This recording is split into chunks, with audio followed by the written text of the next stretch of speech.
Flip the Switch, your podcast for the latest on power, people, and the planet.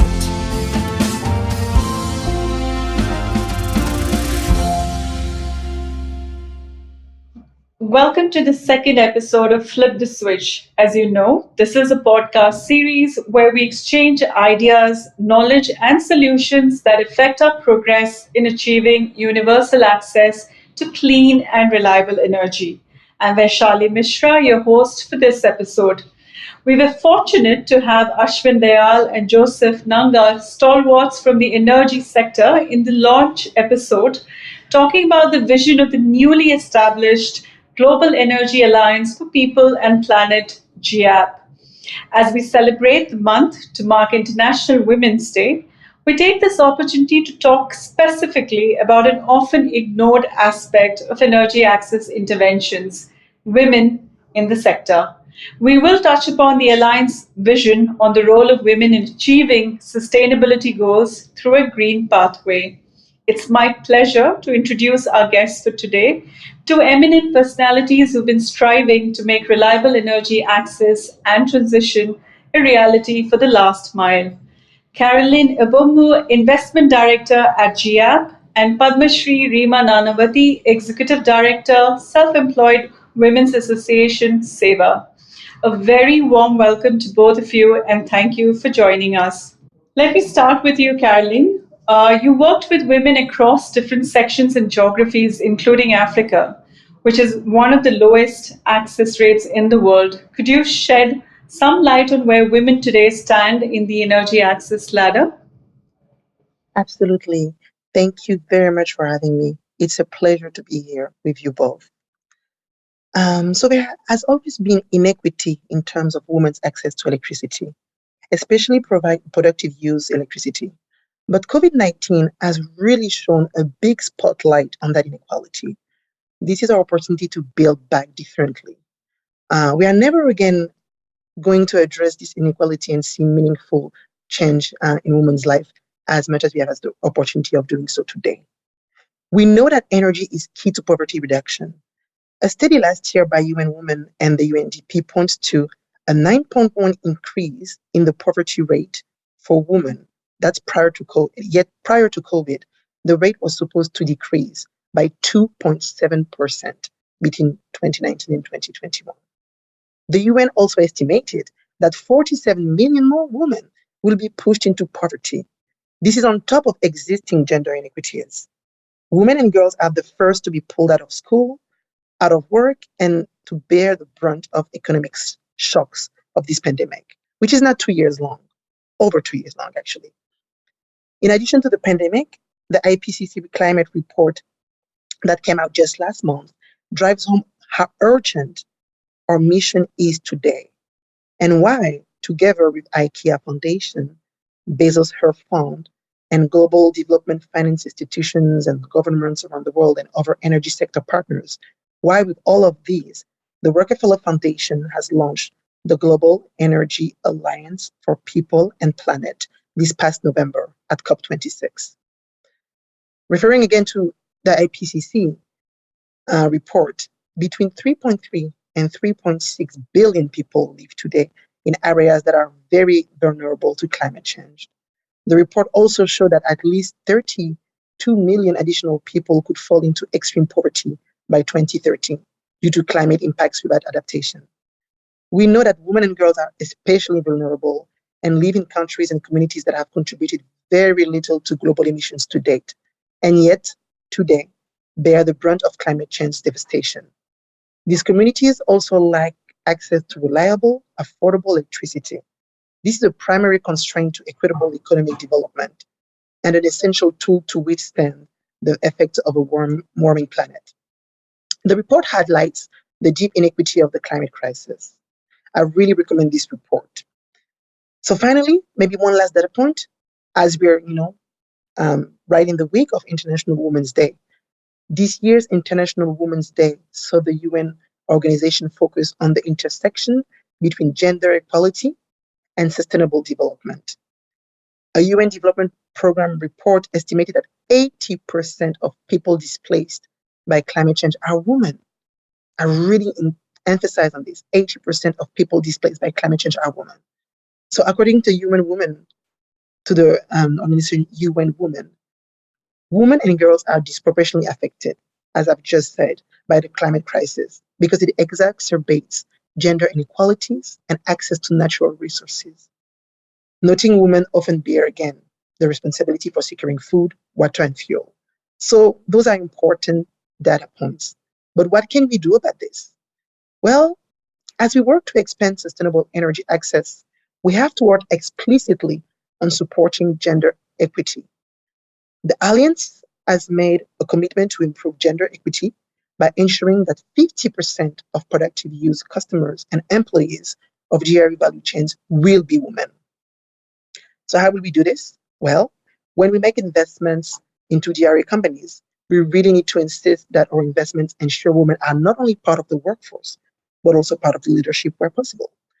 And beyond requiring it, we have to also support companies on how to get there. Everywhere there are energy investments, we have to make sure livelihood funders, microfinance organizations, and others are explicitly working on ways that women can utilize and expand their economic opportunity in the electricity. And obviously, we also need to explicitly focus on the agriculture energy nexus, which drives productivity and jobs, adding additional funding and support to especially make sure women benefit. Thank you. Thank you, Caroline, for bringing out the fact that access to reliable energy can empower women to become financially independent and thereby contribute towards the larger goal of poverty reduction. Reema ji, you've been a leader in this area and have helped uplift women, particularly rural women, through energy access. How has the journey been for you and what are your insights? Thank you very much, Vaishali, for inviting me and sharing the reality of women workers in the informal economy. The reality is that women too are excluded when it comes to energy planning, energy budgeting. Majority of the time, in most of the projects, women are only seen as consumers or users of energy. But even in that circumstances, the energy appliances, the energy usage is not designed as per the needs of the women. But still, women are always good at coping because innovation is one of their coping strategies, and therefore women always innovate. And I would like to show how, given an opportunity, given an enabling environment, women are able to build their own energy enterprises where women just don't remain consumers of energy or electricity, but they become the owners and managers of the energy enterprises. So today, SEWA has a cadre of almost 3,000 energy entrepreneurs who have their own energy enterprises. So women work on bringing clean cooking into the households to reduce indoor air pollution, addressing the health issues resulting out of the indoor air pollution. One of the innovations I would really like to share here is that how the self-help groups made access to clean cooking affordable and accessible both. Poorest of the poor women who cannot afford to own an LPG gas of their own, or women who cannot afford to buy or invest in a cook stove. The self-help groups provided with microfinance, and they bought 5 to 7 cook stoves and LPG gas cylinders. So women then lease out or rent out stoves and cylinders for 2 hours, 4 hours, depending on what is the affordability of the members. We now have women energy entrepreneurs. So using smart devices, they ensure that eligible women who get entitlement to the government's clean energy programs, and that's how they also take care of after sales and service. Going beyond that to the rural women, how rural women, the poorest of the poor, working in the deserts, working in the far off tribal areas, working in the hilly regions, how they switch over from fossil fuel based appliances to solar appliances, and also how do they make it remunerative as well. So we have women in the salt pan, and who used to spend almost 70% of their earnings in buying diesel oil or gasoline. And these women now have invested in getting solar pumps, and not one, two, but 7,000 women, and they that has saved almost 50% of their expenses on diesel oil. And as a result of that, the women now have additional income because they are able to produce at least one pan worth of salt more. And second, that during the off season, because as we all might know that the salt producing season is for about 7 months, so in the rest of the 5 months the women are setting up their own solar park, and the energy would be fed into the grid.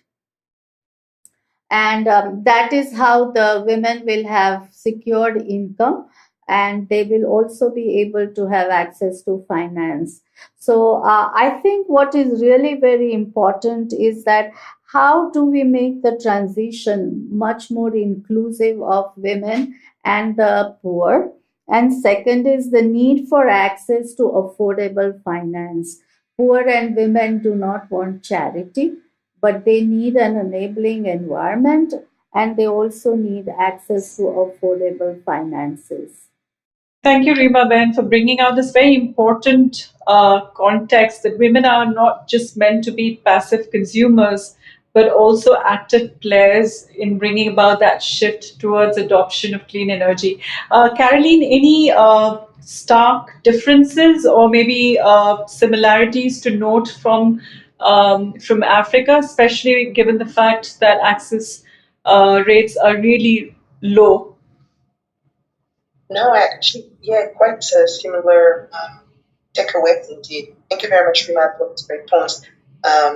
We can really say that equitable energy access can actually lead to more equal outcomes for women in different areas of socio-economic development.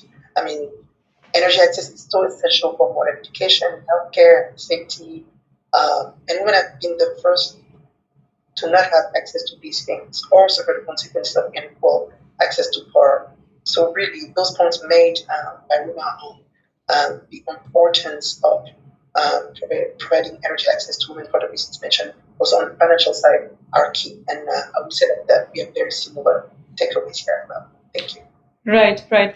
Callan, this actually makes me come to a very important initiative that the Alliance has just recently announced, where they will create 750 green jobs for women across 6 countries in sub-Saharan Africa. If you could share a little bit more about this initiative with our listeners. Absolutely. Happy to. Thank you. So yes, before I talk specifically about our work on with shortlists on the job creation, maybe I could remind our listeners about the goals of the Global Energy Alliance for People and Planet, seeing that it is still new and was only launched in November at COP26. So the alliance, and again, I'll repeat the full name, the Global Energy Alliance for People and Planet, focuses on 3 pillars of energy projects. And creating green jobs across all of them. So fossil fuel transitions, grid-based renewables, and distributed renewable energy. Across those 3 pillars, we will work to create jobs and enable the productive use of power with a focus on uplifting low-income communities and promoting gender equity. Across those 3 pillars, the Alliance will be striving to maximize impact on jobs and livelihoods, investing in distributed renewable energy and grid-based renewable energy projects that generate a significant positive impact on jobs and livelihoods. But beyond this, the Alliance will also make targeted investments to stimulate demand to match new power supply, enable energy poor populations to productively use power and grow incomes. But, without an explicit commitment to supporting gender equity, however, women will not benefit from these investments. So to make this happen, agriculture, livelihood, and microfinance programs must help women utilize and expand their economic opportunities with reliable electricity. So we really, again, coming back to one of the points that was made earlier, really believe that the only way women will benefit from expanded energy access and the new economic opportunities it creates is with direct investment across the value chain. So to that end, and to support its goal of increasing women's participation in the renewable energy sector, the Alliance recently indeed announced a new collaboration with Shortlist and Value for Women to create what you were referring to earlier, which is 750 green jobs for women across 6 countries in sub-Saharan Africa: Nigeria, Uganda, Sierra Leone, Ethiopia, Kenya, and Malawi. This project is placing many women in high volume roles, while also prioritizing women in high value, visible, and non-traditional roles. Beyond the women placed directly into green jobs, the program will also lay the foundation for the continued hiring of women by preparing a vast talent pool, developing a hiring database for employers, and providing technical assistance to energy companies on equitable employment practices. And to advance its goal of increasing the number of female productive users of energy, the Alliance has partnered with CARE, Sierra Leone, to work across 20 mini-grid electrified communities to help more than 7,000 women start and grow energy-enabled businesses. By providing financing for energy-enabled appliances, soft and hard business skill training, and mentoring, this project will help women launch new businesses or expand existing businesses to increase their profitability. CARE Sierra Leone will identify how to influence our livelihoods funders to coordinate energy and gender funding and develop a replicable blueprint for supporting profitable, sustainable, renewable energy-enabled businesses for women and mini-grid sites across the emerging markets. So those are examples that show that the Alliance is really beginning the work with very intentional aim on including women at substantial level. We are beginning our work with these pilots projects so that we can use them. We can use them on what we learn from them. To inform our future intervention and try to ensure everything we do will actively, intentionally support women. Thank you. Thank you, Caroline. It's really heartwarming to listen about a program that really focuses on enabling women to access jobs. And I really do hope these kind of interventions are more in number and multiply across regions. Reema Ben, just to bring you back to how an energy access program can be tailored to bring in women at the center of its intervention. If you were to list 3 key things that any intervention should look at, like Caroline has just talked about, access to jobs, what would be those 3 key things for you? Sure, Vaishaliban. Talking on behalf of the 2.1 million women workers in the informal sector, all members of SEWA in India, but also on behalf of the women workers in South Asia, I think the 3 key things that you are talking about is building green skills amongst the younger generation of women.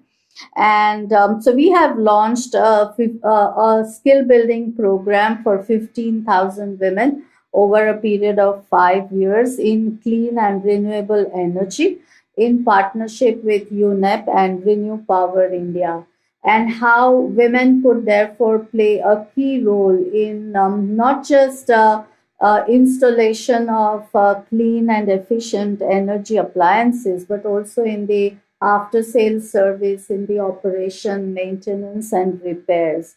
Our pilot program showed that women earn anywhere between 500 to 700 rupees a day, and that gives them,